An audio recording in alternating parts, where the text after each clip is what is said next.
अगर आपके जीवन में सबसे ज़्यादा कोई परिवर्तन ला सकता है तो वह है शिक्षा। शिक्षा एक ऐसी चीज़ है, ना इसको कोई दूसरा आपसे छीन सकता है, ना इसको कोई ले सकता है। ठीक है, इसलिए दोस्तों शिक्षित बनिए। ठीक है, शिक्षित बनिए और बनाइए। आइए शुरू करते हैं। आज हम फिजिकल ज्योग्राफी के चैप्टर को, जिसका नाम है पर्वत, अंग्रेजी में इसको कहते हैं माउंटेन। ठीक है, ये माउंटेन चैप्टर जो है काफ़ी इम्पोर्टेंट है और यहाँ से प्रश्न आपके जो है परीक्षाओं में देखने को ज़रूर मिल जाते हैं। तो दोस्तों सबसे पहले बात हम करते हैं पृथ्वी के प्रमुख स्थल रूप की। जब हम बात करते हैं पृथ्वी के प्रमुख स्थल रूप की, जब हम बात करते हैं तो इसमें कैटेगरी वाइज विभाजन किया गया है। कौन सा स्थल रूप प्रथम ग्रेड का है, कौन सा स्थल रूप सेकंड ग्रेड का है, इस तरह से कैटेगरी। सबसे जो ए ग्रेड का स्थल रूप है वो कौन सा है, वो महाद्वीप और महासागर हैं। कुछ अन्य महत्वपूर्ण स्थलाकृतियाँ हैं या जो भी पृथ्वी पे स्थल स्वरूप हैं वो हैं आपके, जैसे पर्वत हो गया, इसके बाद आपका पठार है, मैदान है, झीलें हैं। ये सब पृथ्वी के महत्वपूर्ण स्थल रूप हैं। तो दोस्तों इन्हीं के संदर्भ में आइए हम धीरे धीरे एक एक करके चर्चा करेंगे। आज हम जिस चीज़ की चर्चा करने जा रहे हैं वो है माउंटेन। तो माउंटेन हिंदी में इसको कहते हैं पर्वत, अंग्रेजी में कहते हैं माउंटेन। तो माउंटेन होता क्या है दोस्तों? सबसे पहले माउंटेन होता क्या है? तो माउंटेन की जब बात करते हैं तो देखिए हमारे आसपास के धरातल से लगभग 600 मीटर ऊंचा, 600 मीटर कितना, 600 मीटर ऊंचे उठे भाग को या उससे ऊपर उठे भाग को, ऊंचे 600 मीटर से नीचे नहीं होना चाहिए, उससे ऊपर उठा हुआ भाग होना चाहिए। उससे ऊपर उठे हुए भाग को हम क्या कर सकते हैं, पर्वत की श्रेणी में उसको ला सकते हैं, उसको हम पर्वत कहते हैं। ठीक है, अब देखिए पर्वत का जो आकार होता है वो इस प्रकार का होता है, ऐसे। ठीक है, इस प्रकार से पर्वत का आकार होता है। अब देखिए इसमें क्या होता है, नीचे वाला भाग चौड़ा होता है और धीरे धीरे जब ऊपरी भाग पे जाते हैं तो ऊपर वाला भाग क्या हो जाता है, धीरे धीरे पतला हो जाता है। शिखर भाग पे इसके जगह कम बचता है। सबसे ज़्यादा कन्फ्यूजन बच्चों को क्या होता है, सबसे ज़्यादा कन्फ्यूजन होता है पर्वत श्रेणियाँ क्या होती हैं, पर्वत तंत्र क्या होते हैं, या पर्वत समूह क्या होते हैं। तो आइए आज इसको हम क्लियर कर देते हैं। आज आपके दिमाग से ये मतलब कन्फ्यूजन दूर हो जाएगा कि पर्वत समूह क्या होता है, या फिर तंत्र क्या होता है, या श्रेणियाँ क्या होती हैं। तो देखिए पर्वत श्रेणियाँ क्या होती हैं। पर्वत श्रेणियाँ पहाड़ी और पहाड़ियों के क्रम को क्या कहा जाता है, पर्वत श्रेणियाँ। पहाड़ी और पहाड़ियों के क्रम को, जैसे देखिए इस तरह से पहाड़ी और पर्वत क्रम जो होता है ये क्या होता है, ये पर्वत श्रेणियाँ होती है। सबको मिला के क्या कहा जाता है, पर्वत श्रेणियाँ होती हैं। वही जब पर्वत तंत्र की हम बात करते हैं तो देखिए एक ही युग में निर्मित पर्वत की श्रेणियाँ, जब पर्वत का निर्माण होता है, जो पर्वतों का निर्माण होता है तो पर्वत, ऐसी पर्वत श्रेणियों को क्या कहा जाता है, पर्वत तंत्र कहा जाता है। ठीक है, वही देखिए अगर सबको मिला दिया जाए, पर्वत श्रेणी और पर्वत तंत्र सबको संयुक्त रूप से मिला दिया जाए तो किस में कन्वर्ट हो जाता है, ये सबको मिला जुला के जो है क्या कहा जाता है, पर्वत समूह कहा जाता है। इसको कहा जाता है कार्डिलरा। क्या कहा जाता है, कार्डिलरा। पर्वत समूह को अंग्रेजी में क्या कहते हैं, कार्डिलरा। तो ये दोस्तों 3 प्रकार के चीज़ें हैं जो आपके कन्फ्यूजन को दूर कर देगा। पर्वत श्रेणियाँ, पर्वत तंत्र और पर्वत समूह, ये बिल्कुल अलग अलग हैं। ठीक है, इसको आप दिमाग में अपने रखिएगा। इसके बाद देखिए उत्पत्ति के आधार की जब हम बात करते हैं, उत्पत्ति के आधार पर पर्वतों का वर्गीकरण किया गया। उत्पत्ति के आधार पे पर्वतों का वर्गीकरण किया गया है। तो पर्वतों का वर्गीकरण जब उत्पत्ति के आधार पर किया गया है तो वो निम्न है। जैसे बलित पर्वत हो गया, इसको अंग्रेजी में कहते हैं फोल्डेड माउंटेन। क्या कहते हैं, फोल्डेड माउंटेन। तो बलित पर्वत है। फिर इसके बाद देखिए बलित पर्वत के बाद आपका अवरोधी पर्वत या ब्लॉक पर्वत है। इसके बाद गुंबदाकार पर्वत है, इसको डोम माउंटेन कहा जाता है। इसको क्या कहा जाता है, डोम माउंटेन कहा जाता है। संग्रहित पर्वत है और अवशिष्ट पर्वत है। ये सब उत्पत्ति के आधार पर पर्वतों का वर्गीकरण किया गया है। उत्पत्ति के आधार पर पर्वतों का वर्गीकरण ये किया गया है। अब देखिए आइए एक एक चीज़ों को समझते हैं दोस्तों। सबसे पहले हम क्या बात करते हैं, सबसे पहले हम बात करते हैं बलित पर्वतों की।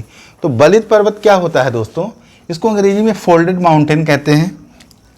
देखिए, जब भूगर्भिक शक्तियां जो है, भूगर्भिक शक्तियां अंदर से लगती हैं तो उनमें बलन उत्पन्न होता है। ठीक है, उनमें क्या होता है, चट्टानों में बलन उत्पन्न होता है, जिससे क्या होता है, बलित पर्वतों का निर्माण होता है। ऐसे देखिए बलन उत्पन्न होगा।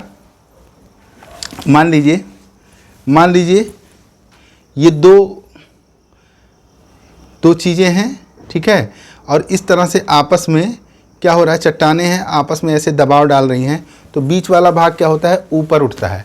ठीक है, तो वहाँ पे माउंटेन का निर्माण होता है, जो बलित पर्वतों का निर्माण होता है ये इसी तरह से होता है।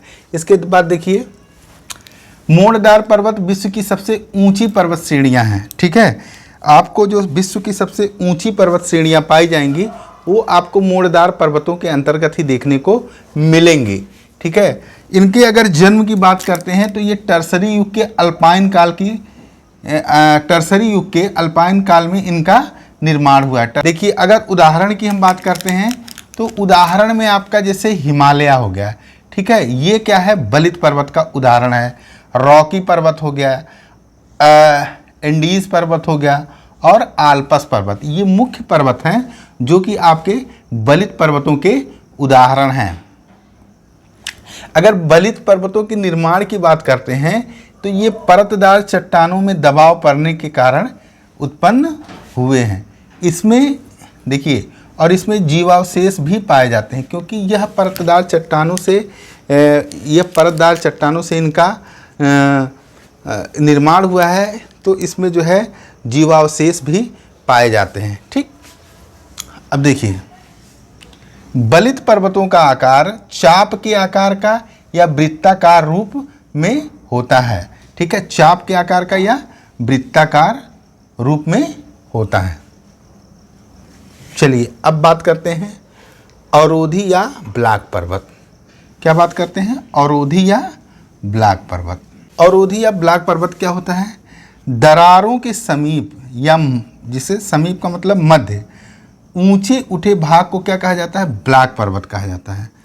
ऐसे जैसे मान लीजिए एक भाग ये है, बीच वाला भाग ऊपर उठ गया, ये भाग है, तो ये ऊंचा उठा हुआ जो भाग है, बीच वाला भाग ऊपर उठ गया और ये वाला भाग नीचे धंस गया, या ऐसे ही है, ऐसे स्थिर है और ये वाला भाग ऊपर उठ गया, तो इसको क्या कहा जाएगा, इसको ब्लॉक पर्वत कहा जाएगा।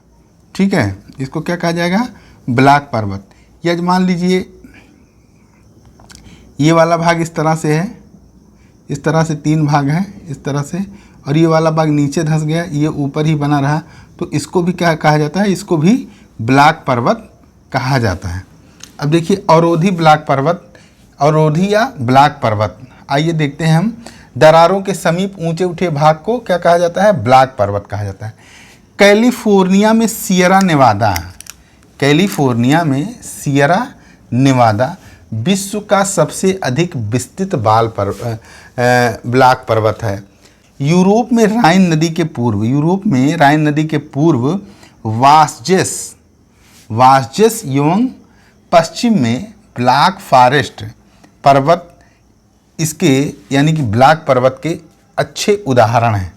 अब देखिए गुंबदाकार पर्वत क्या होता है, इसको अंग्रेजी में कहते हैं डोम माउंटेन। तो ये होता है धरातलीय भाग जब गुंबद के आकार से ऊपर उठता है, धरातलीय भाग जब गुंबद के आकार का, गुंबद का मतलब ऐसे, गुंबद के आकार का, इस तरह से नहीं, ऐसे जब गुंबद के आकार का धरातलीय भाग ऊपर उठता है तो उसको क्या कहा जाता है, उसको कहा जाता है गुंबदाकार पर्वत। उदाहरण की बात करते हैं तो यूएसए का सिनसिनाटी उभार गुंबदाकार पर्वत का एक अच्छा उदाहरण है। अब आइए बात करते हैं संग्रहित पर्वत की। आइए बात करते हैं संग्रहित पर्वत की। संग्रहित पर्वत का मतलब होता है माउंटेन ऑफ एक्यूमुलेशन। तो एक भूपटल मिट्टी, कंकड़, पत्थर, लावा, बालू एक स्थान पर जमा होने से संग्रहित पर्वतों का निर्माण होता है। देखिए इसमें मेन अगर उदाहरण की बात की जाए तो जितने ज्वालामुखी पर्वत हैं वो सब किसके अंतर्गत आते हैं, वो सब संग्रहित पर्वत के अंतर्गत आते हैं, जितने भी ज्वालामुखी पर्वत हैं।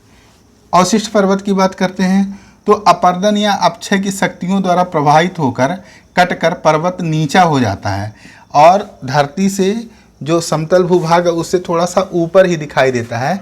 ऐसे भाग को क्या कहा जाता है? अवशिष्ट पर्वत कहा जाता है। उदाहरण की जब हम बात करते हैं तो जैसे विंध्याचल हो गया, अरावली, सतपुड़ा और महादेव, ये सब अवशिष्ट पर्वत के विशिष्ट उदाहरण हैं। तो इस प्रकार दोस्तों माउंटेन के उत्पत्ति के आधार पर पर्वतों का वर्गीकरण हमने पढ़ लिया। ठीक है, अगर वीडियो अच्छी लगी हो तो लाइक और सब्सक्राइब कीजिए और इस वीडियो को शेयर भी कीजिए ताकि सब तक ये वीडियो पहुँचे और लोग इसका लाभ उठा सकें। धन्यवाद।